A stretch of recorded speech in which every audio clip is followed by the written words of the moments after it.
Thank you. The next item of business is a statement by Kate Forbes on the cessation of refining at Grangemouth. The Deputy First Minister will take questions at the end of her statement, and so there should be no interventions or interruptions. And I call on Deputy First Minister Kate Forbes to make the statement. Up to 10 minutes, please. Presiding Officer, yesterday's news that Petro Ineos has now ceased refining at Grangemouth is a devastating blow to the Scotland's economy, the workforce and local community. My thoughts are with all of the workers impacted as they navigate these difficult times. Whilst we have anticipated this moment since Petro Ineos made their decision last September, it's nonetheless a dark moment in Scotland's industrial history. The Scottish Government has consistently engaged with and supported both Petro Ineos and its shareholders. Since March 2020, we have worked positively and collaboratively with the business to secure their operations in incredibly challenging situations, as well as seeking to support their transition to other technologies. We've invested in excess of £6 million over that period directly in Petro Ineos and its shareholders. We're also ensuring that we support the wider area with investment of a further £81 million through the Falkirk and Grangemouth Growth Deal, the Grangemouth Just Transition Fund and other activities. I continue to advocate that the decision of last September was and is premature. It jeopardises our transition to net zero, negatively impacts the Scottish economy and leaves us reliant on imported fuel. We have continually called on the UK Government to do more, to intervene and to stop this needless act of economic vandalism. If they can intervene at Scunthorpe, then it is surely necessary in Grangemouth. The UK Government could have chosen to underpin operations at the refinery to bridge the transition to new technologies, or, as we've repeatedly called for, intervention to enable sustainable aviation fuel production at Grangemouth. However, it is not too late. They could still choose to intervene at this late stage and deliver a different result. The scale and the magnitude of that intervention would require UK Government involvement. It isn't something that the Scottish Government can do alone. At the very least, we need to know and understand what assets are there at the refinery that could potentially be used to help Grangemouth contribute to our net zero economy in the future. Yesterday, the Cabinet Secretary for Energy wrote to the UK Government to urge them in joining her in support for Unite the Union's proposal for a review of these assets to inform our work. I reiterate that call and urge them to get behind this proposal immediately and to ensure that we lose no further time. This is not only critical to bringing forward new business, but to also ensure that people who are directly impacted by this decision know that we have their back. The workers are at the forefront of our mind. We have not been idly standing by whilst these highly skilled individuals are put out of work, bringing to their families uncertainty and worry at what comes next. We've already provided £450,000 in funding to support their transition into other roles, through a bespoke skills intervention being delivered by Forth Valley College. I'm pleased that already 168 workers are engaging in retraining activity, and the majority of the remaining workforce are registered for training to commence in the coming weeks. We've prioritised those who will be leaving the refinery in the near term to ensure that they are supported and assisted in their transition, helping them to secure other employment and using their valuable skills to continue to contribute to Scotland's economy. Although regrettable that this intervention has been needed, it's an excellent example of how the Scottish public sector has collaborated with Unite the Union to ensure that those workers get the support they both need and deserve. And I'd like to pay tribute to Unite, who have supported the design, delivery and now the deployment of that intervention. Their support has been unwavering, and we are grateful for their candour and their support to ensure that this meets the needs of those individuals. The voice of workers who have the experience and the expertise will be critical as we seek to secure a long-term and sustainable future for the industrial cluster. Their role and input will continue to be central as we drive forward activity that secures that ambition. Project Willow is being spearheaded by an investment task force led by Scottish Enterprise. I'm pleased to inform the Chamber that we've seen tangible progress in terms of interested investors and technology providers. As we seek to work with interested parties, the insight of the workforce and Unite will be critical to ensure we capitalise on those opportunities. This morning, the Cabinet Secretary for Net Zero and Energy received the first progress report from the task force. It's clear that real progress is being made on both the outputs from Project Willow and other associated manufacturing opportunities. Scottish Enterprise are dealing with 66 inquiries aligned to both the full range of technologies set out in the report, as well as to manufacturing activities carried out across the wider cluster. Scottish Enterprise have developed a triage process for assessing those projects quickly, which will lead to due diligence on those that offer the best near-term fit. Scottish Enterprise and my officials are working closely together on activity across the whole cluster with a view to realising the full potential for the site's transformation. Scottish Enterprise's approach is also not limited to dealing with inbound inquiries. It includes marketing the Grangemouth opportunity to the world. To that end, Scottish Enterprise is undertaking investor outreach work to attract world-class projects and investors to the site. Clearly, Petro-INEOS must and will have a critical role to play into the future. As the landowner, the transition of Grangemouth is dependent on them acting responsibly. We've engaged positively with them during their tenure as operators, and I'm committed to continuing this. They have given assurances to both ministers and officials that they will indeed act as responsible landlords, a commitment that the government will hold them to. Petro-INEOS have not yet committed to make any investment in these projects proposed in Project Willow. However, we are engaging with them and indeed with their shareholders to chart a mutually beneficial course that could lead to future investment. Businesses have been clear that flexible funding should be made available to support their ambitions, and our recently announced Grangemouth Just Transition Fund will be a key tool in bringing forward future investment at the site. This early positive progress, as reported by Scottish Enterprise, has been catalysed by the government's commitment, but we cannot do it alone. I welcome the £200 million allocated within the National Wealth Fund. We know that by its nature it is somewhat restrictive. It does not have the ability to support early-stage technologies that require immediate support. And so we hope that the UK Government will do more. We call on them to apply the full flexibility of their resources to support investment at Grangemouth. And that includes making a timely decision on Acorn, which we still await and is absolutely essential for the future of Grangemouth. We have repeatedly suggested that they make immediately available the whole £10 million that they announced as part of the Falkirk and Grangemouth growth deal. I once again reiterate that proposal. That would be a tangible start to supporting businesses here in Scotland, because those businesses need it now. Presiding Officer, I wish to reaffirm the Government's commitment to doing all that we can within the limited powers to secure a long-term and sustainable future for Grangemouth. The decision by Petro-INEOS is nothing short of an economic crisis, and we need the UK Government to work with us to respond quickly, as we know that it can. It's a very sad day for Grangemouth and for Scotland, and we are deeply sorry for the workers and the wider community. The Government will work tirelessly to secure the future that both the workers and the community of Grangemouth deserve. Thank you, Deputy First Minister. The Deputy First Minister will now take questions on the issues raised in her statement. I intend to allow around 20 minutes for questions, after which we will move on to the next item of business. It would be helpful if those members who would wish to ask a question were to press the request to speak buttons. And I call on Stephen Kerr. Deputy Presiding Officer, can I first of all thank the Deputy First Minister for sight of her statement before she delivered it in the Chamber. And it is a dark moment for Grangemouth, for Central Scotland and for Scotland as a whole. And indeed the workers and the community in Grangemouth should be at the forefront of our thinking, our words and our actions.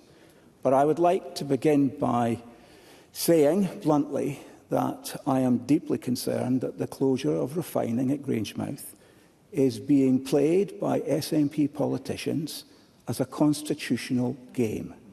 And that is not acceptable. The SNP government cannot escape responsibility by pointing fingers at Westminster. This is the result of years of mixed messages and ideological hostility to Scotland's oil and gas industry from both the SNP and Labour. A presumption against oil and gas has consequences. Instead of politicising this industrial crisis, ministers should focus on clarity and delivery. The people of Grangemouth deserve a straight account of what's happening and not posturing. So I ask the Deputy First Minister, has Petro Ineos given any firm commitment to redeveloping the site? If not, what contingency plans does the government have in place? Redevelopment of the site. Secondly, if Petro Ineos continue to withhold investment in any of the 9 potential Willow projects, does that put any of those projects at jeopardy? Thirdly, does the Scottish Government still... Mr Kerr, I would remind you had 1 minute 30 seconds as agreed with your party business managers. You're now at 1:53. I think the DFM has already had some questions you can be getting on with. Deputy First Minister. Thank you, Presiding Officer. Can I say, to use Stephen Kerr's words, that I believe that statement was exactly in line with his call for clarity and delivery. Absolutely. That is precisely what I provided in that statement. This is not about pointing fingers. This is about delivery as quickly as possible of jobs and opportunities that, if Grangemouth has been for generations a key part of our industrial heritage, it must be the centre point of our industrial future, and that is what we intend to deliver through Project Willow. In terms of his specific questions on Petro Ineos, he'll be pleased to know that I specifically included some of those answers in my statement because I knew he would ask them about Petro Ineos.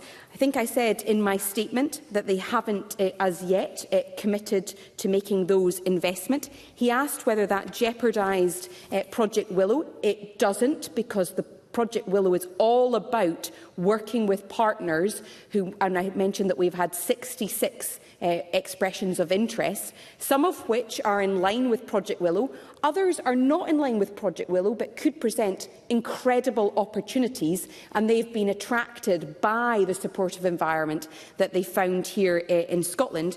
But Petro Ineos have said explicitly to government that they will be responsible landowners, responsible landlords, supportive of the investment work that needs to happen. I hope that has answered his questions. I call Daniel Johnson. Yesterday will have been an incredibly difficult day for the hundreds of workers at Grangemouth and indeed for the wider community. And they are right to ask what actions their governments have taken. The UK Labour government, within months of taking office, committed £200 million of investment for Grangemouth's industrial future. Unfortunately, that contrasts with the Scottish Government. The SNP government was made aware 5 years ago by Petro Ineos that refining was under threat. So the Deputy First Minister has to answer this. In that time, did any one of the 5 different Cabinet Secretaries responsible develop any real plans for its future? And today she strongly hints, although stopped short of calling for nationalisation. So did her government ever raise this with the last Conservative government or with Petro Ineos? Indeed, has the government ever asked its civil servants to look at those options? And in the dozens of meetings in recent months it's had with the new UK Labour government, has it ever raised this topic once? Because if the Cabinet Secretary can't point to that evidence, are people not right to conclude that they're producing this option at the last minute to turn this devastating event into a political football? Thank and you. are they not right Thank to conclude you, this Mr. SNP Johnson. government You've has had your done allocated nothing time in of the 1 last minute. month? Thank you, Mr. Johnson. So I thank the member for that question. Also knowing what he might ask, I included the answer in my statement up front, and I said very clearly that since March 2020, we have worked with the business, investing in excess of £6 million over that period. A study, July 2021, July 2022, July 2022, August 23, July 24, August 24, all examples of where government has worked collaboratively with Petro Ineos and shareholders to look at options for their future. So I can assure the Chamber that this government has been active actively at work to secure the future of this key industrial asset. And the other point he mentioned in terms of the nature of our conversations with the UK Government, we have said repeatedly that we believe we should leave no stone unturned to secure the future of Grangemouth. Firstly, with the Conservative government and then with Labour government. And I'm young enough to remember when Labour promised that if they were elected, they would save that plant. I call Michelle Thompson to be followed by Douglas Lumsden. Thank you, Presiding Officer. The Grangemouth refinery closure means 430 workers have been made redundant, and my thoughts are with every single one of them and their families who have been let go by Petro Ineos and let down by "we would step in and save the jobs" Scottish Labour. UK Labour were able to underwrite a loan guarantee for Antwerp, to step in and save British Steel and Scunthorpe, to nominate sustainable aviation fuel sites anywhere but Scotland, and to progress with carbon capture and storage in Teesside and Humberside. Even their own local Labour MP concedes Westminster treats Scotland as an afterthought. So we need our Scottish Government to work hard to replace jobs as soon as possible. Could I have a question, please? Now, SMEs are amongst the most innovative in the energy sector, but are often not operating at the scale required to access available finance, such as from the National Wealth Fund. The Deputy First Minister mentioned the role of Scottish Enterprise. I need, please, a question. What actions are the Scottish Government taking to ensure they are given a fair hearing, given the likelihood they are able to create quality jobs at Deputy scale? First Minister. Well, the member is absolutely right to talk about the innovation of SMEs. We have a system led by Scottish Enterprise now, which triages all inquiries that reach them from SMEs and other companies and investors that want to be part of Grangemouth's future. I mentioned the 66 inquiries. I know that Michelle Thompson and I separately met with one such interested company this morning. The innovation that I am hearing of coming from those investors and developers is extraordinary. And whilst we've previously talked about the fact that Project Willow will be spread over a number of years, some of these opportunities can be accelerated because they're ready to go, and we are committed to ensuring that they can access units, they can relocate to Grangemouth and start to employ people as quickly as possible. I call Douglas Lumsden to be followed by Michael Matheson. Presiding Officer, underpinning Project Willow is the need to have an energy strategy. That would provide some clarity. So can I ask the Cabinet Secretary, where is it? When will it be published? And don't they realise that getting this wrong and leaving in the presumption against new oil and gas could mean Grangemouth equivalent redundancies every week from now until 2030? Deputy First Minister. Well, I don't know who the member is talking to, but if he thinks that all it takes is an energy strategy to attract investment to Grangemouth, then I think he's speaking to the wrong people. What we're doing is ensuring that there is funding available, £25 million, that we have a clear process for taking inquiries, triaging them and supporting them to relocate, and then ultimately delivering the employment that we want to see to ensure that Grangemouth continues to play a key part in our industrial future. Michael Matheson to be followed by Sarah Bout. Jobs and livelihoods are obviously being lost as we speak here in the Chamber today, placing workers and their families in an extremely difficult situation. Alongside that, we're also losing important skills and knowledge from the workforce, potentially which could be lost to Scotland for the foreseeable future. Those skills and knowledge are critical to helping to deliver 9 of the key areas identified in Project Willow in the medium to longer term. Can I therefore ask the Deputy First Minister what priority has been given to secure investment in the short term that will help to maintain and support some of these critical skills and knowledge in the Grangemouth area? Deputy First Minister. The member is absolutely right that we need to retain the skills and the knowledge, and he's also aware that it is that skills and knowledge that is of particular interest to potential investors. Some of the expressions of interest which have reached me and I know have come via the member are short-term interest. In other words, investors that are willing to relocate or to set up a new facility in the Grangemouth area really quite rapidly. And we want to work at pace to ensure that they can do that and therefore retain the skills and the knowledge within the site. Sarah Boyatt, followed by Karen Adam.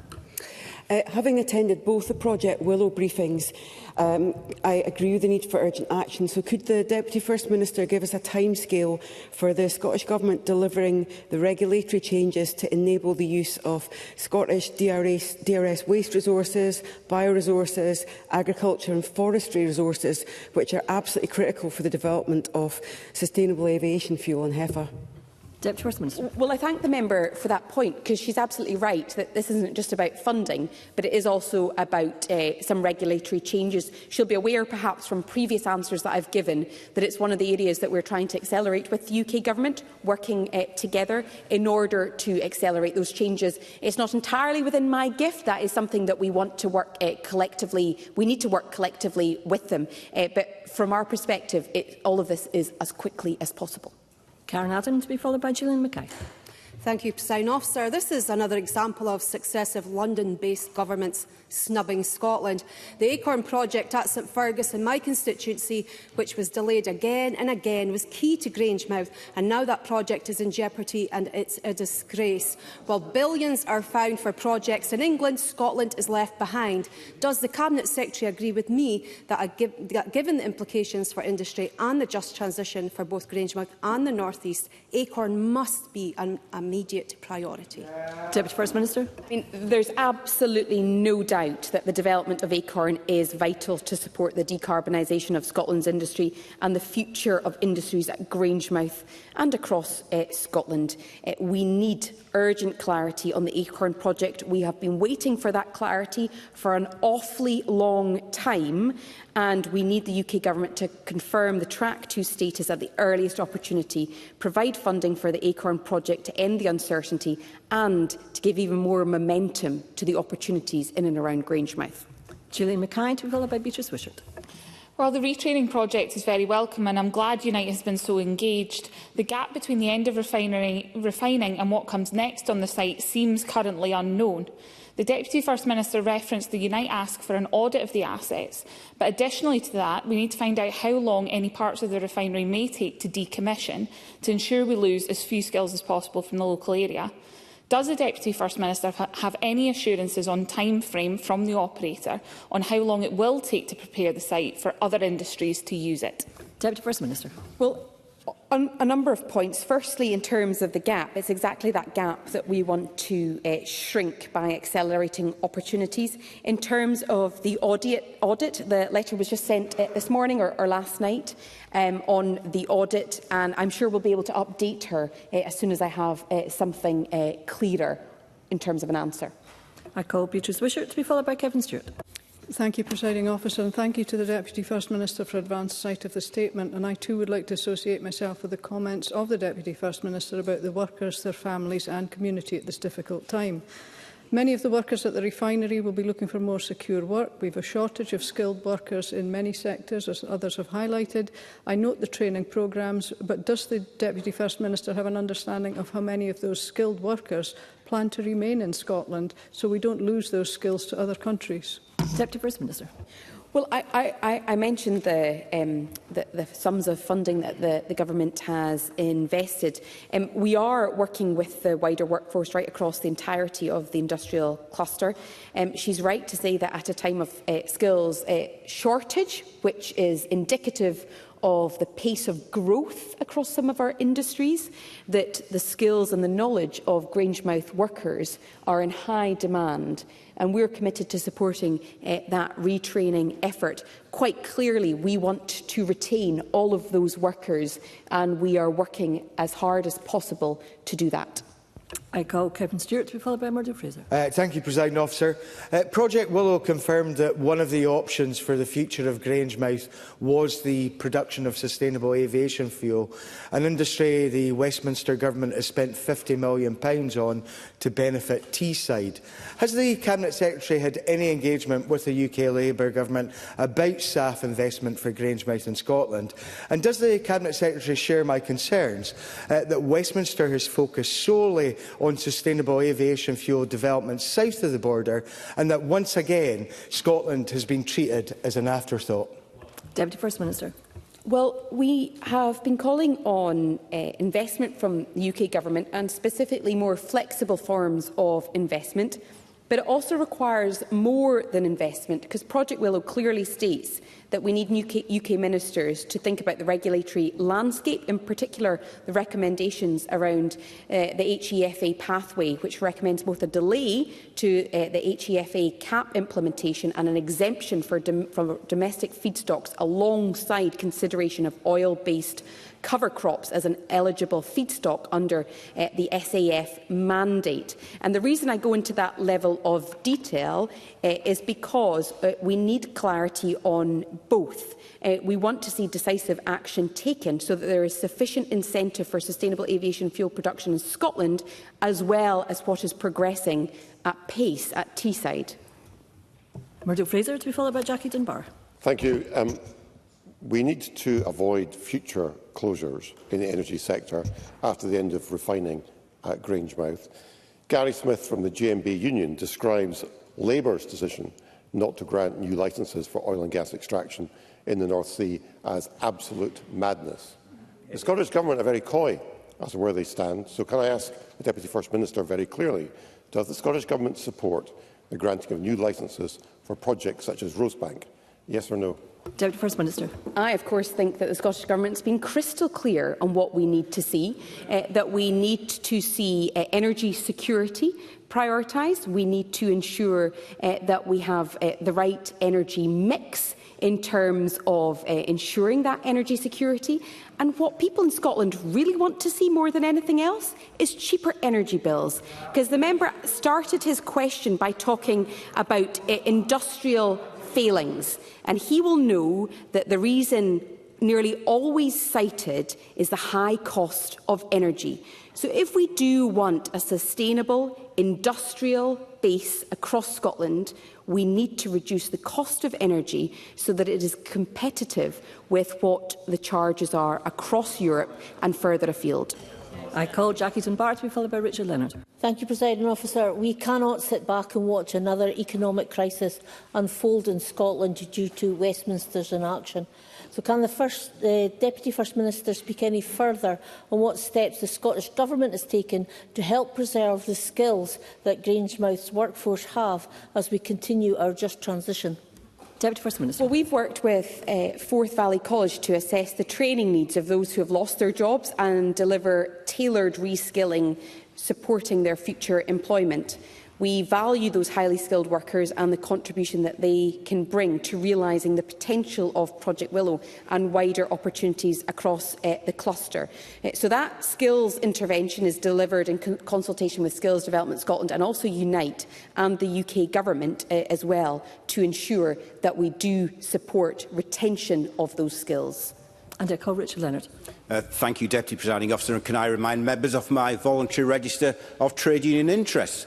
Given that Petro Ineos has stated that they won't be taking forward any of the 9 proposals in Project Willow, what contact, if any, has Scottish Enterprise had with new, serious potential investors? And if there have been 66 related inquiries, how many of these will generate jobs, in what, and critically, when? Deputy First Minister. 66 inquiries, which reach across the Grangemouth cluster. 7 are direct fit with Willow Technology, our Willow Technology fit projects. 14 are non-Willow Technology fit projects. 3 don't fit directly within Willow projects, but clearly we're still supporting any expressions of interest. 1 is an innovation project, and 41 are classified in other places in terms of different services, supply chain inquiries and so on. So we do have that granular level of detail, which then allows us to triage the inquiry, to understand what that business needs in order to progress. For some, it might be a site. For others, it might be something else. Once we've identified that, we are working round the clock to provide the support to accelerate any expressions of interest. And as has already been said, because we know that skills and knowledge are one of the biggest interests for these companies, we want to ensure that where there is interest, we can move at pace so that people are re-employed as quickly as possible and that gap is shrunk. Thank you, Deputy First Minister. That concludes the statement. There will be a short pause before we move on to the next item of business to allow frontbench teams to change position, should they so wish. Thank you.